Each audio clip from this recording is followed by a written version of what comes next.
Back to clean news UP. चलिए देखते हैं उत्तर प्रदेश की 25 फटाफट बड़ी खबरों को। इससे पहले आप न्यूज को कहां से देख रहे हैं हमें कमेंट में बताना बिल्कुल ना भूलें। साथ ही हमारे फेसबुक पेज को भी फॉलो करें। फेसबुक पेज का लिंक डिस्क्रिप्शन में दिया गया है। कानपुर को जाम से राहत, ट्रैफिक सुधारने को हर चौराहे पर तैनात होगा दरोगा। शहर को जाम से निजात दिलाने के लिए अब हर चौराहे पर एक दरोगा तैनात किया जाएगा। तय किया जाएगा कि किन रूट्स पर कौन कौन से वाहन चलेंगे और कौन से नहीं। पुलिस आयुक्त बीपी जोगदंड ने शहर की यातायात व्यवस्था सुधारने के लिए बैठक की। पूरा फोकस स्मार्ट सिटी के ट्रैफिक को पूरी स्मार्टनेस के साथ ऑपरेट करने पर रहा। तय हुआ कि हर चौराहे के आसपास जाम न लगने की जिम्मेदारी एक उप निरीक्षक को सौंपी जाएगी। उत्तर प्रदेश के इन 17 जिलों में घर खरीदने का सुनहरा अवसर। उत्तर प्रदेश आवास विकास परिषद प्रधानमंत्री आवास योजना के तहत 17 जिलों में पंजीकरण खोला है। योजना के तहत फ्लैट की कीमत 6 लाख रुपए है। फ्लैट पर भारत और राज्य सरकार द्वारा अनुदान 2.5 लाख रुपए दिया जाएगा। पंजीकरण धनराशि 5,000 रुपए रखी गई। आवंटन के पश्चात करीब 3.45 लाख रुपए जमा करना होगा। आवंटी आसान 60 किस्तों में पूरे पैसे का भुगतान कर सकेंगे। ये प्रतिमाह करीब 5,917 रुपए होगा। इसके लिए 15 अक्टूबर तक आवेदन कर सकती हैं। मथुरा के शाही ईदगाह के विवादित परिसर के वैज्ञानिक सर्वे पर 4 माह में निर्णय ले जिला न्यायालय। इलाहाबाद हाईकोर्ट ने मथुरा जिला न्यायालय को शाही ईदगाह मस्जिद के विवादित परिसर का वैज्ञानिक सर्वेक्षण कराने की मांग में दाखिल प्रार्थना पत्र पर 4 महीने में सुनवाई पूरी कर उसे निस्तारित करने का निर्देश दिया। यह आदेश न्यायमूर्ति पीयूष अग्रवाल ने मनीष यादव की अर्जी पर अधिवक्ता रामानंद गुप्ता को सुनकर दिया। अर्जी के अनुसार भगवान श्री कृष्ण विराजमान की ओर से विवादित परिसर का वैज्ञानिक सर्वेक्षण कराने और निगरानी के लिए कोर्ट कमिश्नर नियुक्त करने की मांग को लेकर मथुरा जिला न्यायालय में गत वर्ष प्रार्थना पत्र दाखिल किया था। महिलाओं से अपराध पर सीएम योगी सख्त, अधिकारियों को दी ये हिदायत। मुख्यमंत्री योगी आदित्यनाथ ने सोमवार को एक बार फिर महिलाओं से अपराध को लेकर अधिकारियों की नकेल कसी। कहा कि महिलाओं से अपराध पर एफआईआर दर्ज कर आरोपियों की तत्काल गिरफ्तारी सुनिश्चित की जाए। जांच की प्रक्रिया जल्द पूर्ण कर न्यायिक प्रक्रिया से भेजें। ऐसे मामले में किसी तरह की कोताही बर्दाश्त नहीं की जाएगी। अब व्यापार सैनिक यूपी के कारोबारियों ने की नई शुरुआत। उद्योग व्यापार प्रतिनिधिमंडल की प्रदेश कार्य समिति की सोमवार को बैठक आयोजित हुई। इसमें व्यापारियों की समस्याओं पर चर्चा की गई। इस दौरान व्यापारियों ने बड़ा कदम उठाने की घोषणा की। संगठन प्रदेश अध्यक्ष लोकेश अग्रवाल ने कहा कि बहुराष्ट्रीय कंपनी द्वारा ऑनलाइन बाजार से भारतीय व्यापार को चौपट करने की साजिश के खिलाफ जन आंदोलन छेड़ेंगे। अगले महीने संगठन से 10,000 नए व्यापारी जोड़ेंगे, जिन्हें व्यापार सैनिक नाम दिया जाएगा। बैठक में बहुराष्ट्रीय कंपनीज की होली जलाने और इस दिवाली उनके कोई भी उत्पाद ऑनलाइन नहीं खरीदने की शपथ ली। फसलों के लिए किसानों को मिलेगा सीमित खाद। आगरा में अब किसानों को फसलों के लिए मनमाफी खाद नहीं मिलेगा। कृषि विभाग ने सरसों, आलू और गेहूं के लिए प्रति हेक्टेयर उपयोग के लिए खाद की मात्रा तय कर दी। सरसों के लिए प्रति हेक्टेयर के लिए 130 किलोग्राम डीएपी मिलेगी, जबकि आलू के लिए 326 और गेहूं के लिए 130 किलोग्राम डीएपी प्रति हेक्टेयर मिलेगी। केंद्रीय मंत्री अनुप्रिया पटेल ने बाढ़ प्रभावित क्षेत्रों का किया दौरा, बांटे राशन किट और लंच पैकेट। केंद्रीय वाणिज्य और उद्योग राज्य मंत्री अनुप्रिया पटेल सोमवार को बाढ़ प्रभावित मिर्जापुर के 96 ब्लॉक के 2 दर्जन गांव का भ्रमण किया। इस दौरान उन्होंने स्थिति का जायजा लिया। उन्होंने अखोड़ी गांव के बाढ़ पीड़ितों में राशन किट और लंच पैकेट का वितरण किया। इसके अलावा अनुप्रिया पटेल ने खमरिया में 6 कच्चे मकान गिरने की सूचना पर जिले के अफसरों को तत्काल क्षतिपूर्ति दिए जाने के भी निर्देश दिए। उत्तर प्रदेश बिजली विभाग में निकली भर्तियां। अगर आप सरकारी नौकरी की तैयारी कर रहे हैं और इंजीनियरिंग के क्षेत्र में सरकारी नौकरी का सपना देख रहे हैं तो उत्तर प्रदेश राज्य में आपके लिए बेहतरीन अवसर सामने आया है। उत्तर प्रदेश राज्य विद्युत उत्पादन निगम लिमिटेड ने जूनियर इंजीनियर, सिविल और फार्मासिस्ट के पदों पर भर्ती के लिए योग्य उम्मीदवारों से आवेदन आमंत्रित किए हैं। आईआईटी की खास तकनीकों से टूटी हड्डियों को जोड़ने से लेकर शुद्ध ऑक्सीजन संभव।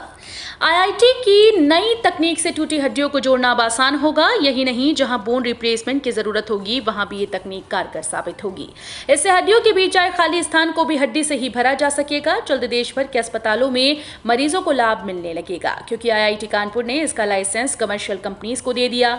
इसी तरह आईआईटी ने 7 अन्य तकनीकों का लाइसेंस भी कमर्शियल कंपनीज को दिया है। ट्रेन रद्द, आगरा, झांसी, मेरठ के लिए लखनऊ से चलेंगी अतिरिक्त बसेस। लखनऊ के मानक नगर रेलवे स्टेशन पर इंटरलॉकिंग कार्य के चलते 2 सितंबर तक छोटी और लंबी दूरी की 30 ट्रेन रद्द रहेंगी। ऐसे में छोटी दूरी के यात्रियों की सुविधा के लिए रोडवेज अतिरिक्त बसेस चलाएगा। ये बसें आलमबाग बस टर्मिनल से चलाई जाएंगी। यात्रियों को यहां से आगरा, दिल्ली, झांसी, मथुरा, मेरठ और गोरखपुर के अलावा जिन रूट्स के ज्यादा यात्री होंगे उन्हें अतिरिक्त बसों से भेजा जाएगा। इन बसों में यात्रियों को ऑनलाइन के अलावा टिकट काउंटर से तत्काल में सीट्स की बुकिंग करा सकते हैं। इन्वेस्टर समिट के लिए 10 मंत्रियों का बनेगा समूह। अंतर्राष्ट्रीय निवेशकों का अब तक का सबसे बड़ा सम्मेलन कराने की जिम्मेदारी खुद मुख्यमंत्री योगी आदित्यनाथ ने संभाल ली है। अगले साल जनवरी में लखनऊ में होने वाले इस ग्लोबल इन्वेस्टर समिट की तैयारियों के लिए उनकी अध्यक्षता में 10 मंत्रियों का समूह बनाया जा रहा है। इस विराट आयोजन से जुड़े सारे बड़े कामों में यही समूह मार्गदर्शन करेगा। इस आयोजन में राष्ट्रपति द्रौपदी मुर्मू, प्रधानमंत्री नरेंद्र मोदी, केंद्रीय मंत्रियों, मुख्यमंत्रियों के अलावा दुनिया भर के दिग्गज कंपनीज के CEO व उद्योगपतियों को आमंत्रित किया जाएगा। स्कूल में वर्चुअल लैब से पढ़ाई होगी। अब तक विश्वविद्यालयों और कॉलेजेस में ही वर्चुअल लैब बनाए गए हैं। राष्ट्रीय शिक्षा नीति की सिफारिशों के तहत स्कूल में भी वर्चुअल लैब से पढ़ाई की सुविधा होगी। स्कूल्स में अलग अलग कक्षाओं के बच्चों को पाठ्यक्रम की बुनियादी जानकारी देने के बाद वर्चुअल लैब का उपयोग करना सिखाया जाएगा। इसमें कृत्रिम बुद्धिमत्ता का उपयोग करके बच्चे आभासी वातावरण में गणित और विज्ञान को आसानी से समझ सकेंगे। प्रधानमंत्री नरेंद्र मोदी ने की ये सीरियल देखने की अपील। प्रधानमंत्री नरेंद्र मोदी ने भारत के लोगों से एक सीरियल देखने की अपील की है। आपको बता दें कि इस सीरियल का नाम है स्वराज, भारत के स्वतंत्र संग्राम की समग्र गाथा। ये सीरियल दूरदर्शन पर हाल ही में लॉन्च हुआ है। इसमें स्वाधीनता संग्राम के अनसंग हीरोज ने जो बलिदान दिए उन्हें दिखाया गया है। पीएम मोदी ने मन की बात में इस सीरियल का जिक्र किया। सब्सिडी पर सोलर पंप सिस्टम लगवाने के लिए करें आवेदन।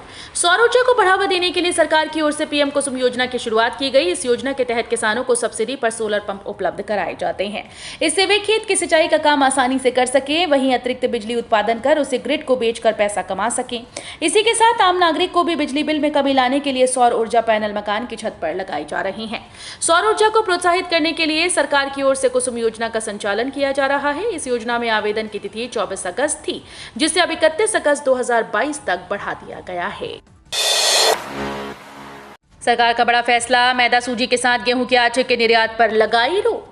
घरेलू स्तर पर गेहूं के आटे के दाम में पिछले दिनों इजाफा देखने को मिला, जिसके बाद अब मोदी सरकार ने अहम फैसला लिया है। सरकार ने घरेलू स्तर पर बढ़ती कीमतों पर अंकुश लगाने के लिए गेहूं के आटे, मैदा सूजी और साबुत आटे के निर्यात पर रोक लगा दी। इससे पहले मई में सरकार ने गेहूं के निर्यात पर भी रोक लगा दी थी। केंद्रीय मंत्रिमंडल के एक फैसले को अधिसूचित करते हुए विदेश व्यापार महानिदेशालय ने कहा कि कुछ मामलों में भारत सरकार की अनुमति के अधीन इन वस्तुओं के निर्यात की अनुमति दी जाएगी। 30,000 पदों पर लेखपाल भर्ती का नोटिफिकेशन। रोजगार की तलाश कर रहे तमाम युवाओं के लिए रोजगार का एक और अवसर आया है। इस अवसर का लाभ उठाकर आप नौकरी प्राप्त कर सकते हैं। बीपीएससी ने तमाम अभ्यर्थियों के लिए पटवारी लेखपाल रिक्रूटमेंट 2022 नोटिफिकेशन जारी किया, जिसके लिए अभ्यर्थी आवेदन कर सकते हैं। पार्टी मुख्यालय में भूपेंद्र सिंह का सीएम योगी ने किया स्वागत। यूपी भाजपा का अध्यक्ष बनने के बाद भूपेंद्र सिंह चौधरी पहली बार सोमवार को लखनऊ पहुंचे। पार्टी मुख्यालय में भूपेंद्र का स्वागत खुद सीएम योगी आदित्यनाथ ने किया। सीएम योगी ने कहा कि भूपेंद्र सिंह यादव के नेतृत्व में 2024 के चुनाव में भाजपा नया रिकॉर्ड बनाएगी। सीएम योगी ने कहा कि भूपेंद्र सिंह की क्षमता का ही परिणाम है कि 2 बार उन्हें पश्चिमी क्षेत्र का अध्यक्ष भी बनाया जा चुका है।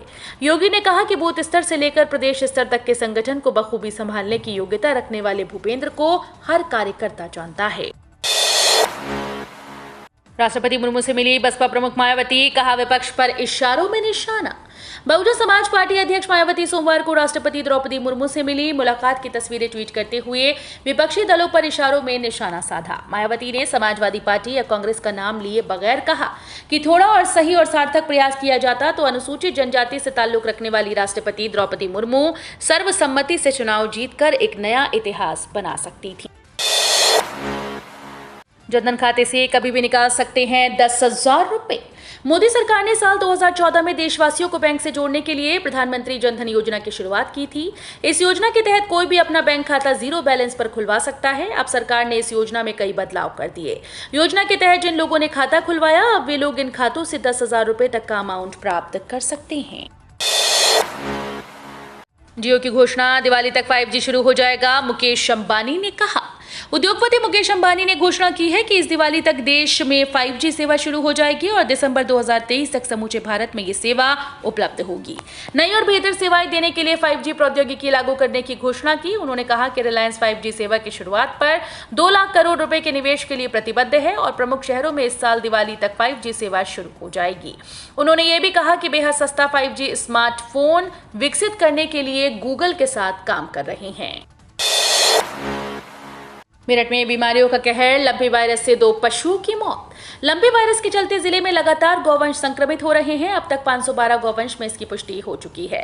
वहीं पहली बार लंपी वायरस से 2 मौत दर्ज की गई। इसमें एक गौवंश की मौत संदिग्ध मानी जा रही है। उप मुख्य पशु चिकित्सा अधिकारी डॉक्टर SP पांडे ने बताया कि मृत गौवंश के सैंपल लेकर जांच के लिए भेज दिए हैं। इसके बाद ही कारणों का पता चल पाएगा। उन्होंने बताया कि बचाव के लिए टीकाकरण शुरू कर दिया गया। सभी जगहों पर एहतियात बरतने के निर्देश दिए हैं। सोमवार से सभी ब्लॉक्स में टीकाकरण कराया जा रहा है। तेज बारिश की संभावना के साथ अलर्ट जारी। यूपी में मानसून और बारिश आंख मिचोली खेल रही है। कई इलाकों में बाढ़ के हालात हैं तो कई इलाके अभी भी गर्मी से परेशान हैं। राजधानी लखनऊ समेत 40 जिलों में हल्की बारिश हुई। हालांकि इससे उमस पैदा हो गई, जिसने गर्मी बढ़ा दी। भीषण उमस से उकसाए लोगों को शाम हुई तेज बरसात ने खासी राहत दी। इसी के साथ अगले 3-4 दिन गर्मी से राहत के आसार दिख रहे हैं। आज तेज बारिश की संभावना है जो गर्मी से राहत देगी। सर्वश्रेष्ठ डेयरी किसान को मिलेगा 5 लाख रुपए का पुरस्कार। डेयरी किसानों को प्रोत्साहित करने के उद्देश्य से सरकार की ओर से राष्ट्रीय स्तर पर गोपाल रत्न पुरस्कार शुरू किया गया है। इसके तहत डेयरी क्षेत्र में सर्वश्रेष्ठ कार्य करने वाले किसान को पुरस्कृत किया जाएगा। जानकारी के अनुसार इसमें सर्वश्रेष्ठ डेयरी किसान को 5 लाख रुपए का पुरस्कार प्रदान किया जाएगा। इस पुरस्कार योजना में भाग लेने के लिए किसान को इसके लिए आवेदन करना होगा। आवेदन के बाद पुरस्कार के पात्र किसानों की घोषणा की जाएगी। इसके बाद विजेता किसान को राष्ट्रीय दुग्ध दिवस के अवसर पर पुरस्कार प्रदान किया जाएगा। आगरा में सेना भर्ती 20 सितंबर से अग्निवीर बनने के लिए दौड़ेंगे 12 जिलों के युवा। अग्निवीर सेना भर्ती योजना के तहत सेना में भर्ती के लिए मेला 20 सितंबर से 10 अक्टूबर तक आगरा दिल्ली हाईवे पर कीठम स्थित आनंद इंजीनियरिंग कॉलेज में आयोजित होगा। सोमवार को सेना के भर्ती निदेशक कर्नल सुदेश और DM प्रभु नारायण सिंह ने SSP और विभिन्न विभागों के अधिकारियों के साथ भर्ती मेले की तैयारियों के संबंध में बैठक की। भर्ती मेले में आगरा, मथुरा सहित 12 जिलों के 1.75 लाख युवा भाग लेंगे। DM प्रभु N सिंह ने सभी विभागों से अधिकारियों को भर्ती मेले के लिए सैन्य अधिकारियों के समन्वय से काम करने के निर्देश दिए। भर्ती मैदान की साफ सफाई की जिम्मेदारी जिला पंचायत राज अधिकारी को सौंप दी गई। विमान से करें ज्योतिर्लिंग संघ पर्यटन स्थलों की सैर। यदि आप अक्टूबर के महीने में कम दिनों की यात्रा का प्लान बना रहे हैं तो खबर आपके लिए है। भारतीय रेलवे खान-पान एवं पर्यटन निगम 4 रात और 5 दिन वाला पैकेज लेकर आया है। दक्षिण भारत की यात्रा के इस पैकेज की बुकिंग IRCTC ने शुरू कर दी है। ये यात्रा लखनऊ से हैदराबाद तक उड़ान सेवा से होगी। IRCTC शहरवासियों को मल्लिकार्जुन ज्योतिर्लिंग के अलावा हैदराबाद शहर का स्थानीय भ्रमण और विशेष रूप से रामोजी फिल्म सिटी की सैर करवाएगा। तो ये थी आज की 25 फटाफट बड़ी खबरें। अगर आपको न्यूज़ पसंद आई हो तो वीडियो को लाइक और शेयर जरूर करें। धन्यवाद।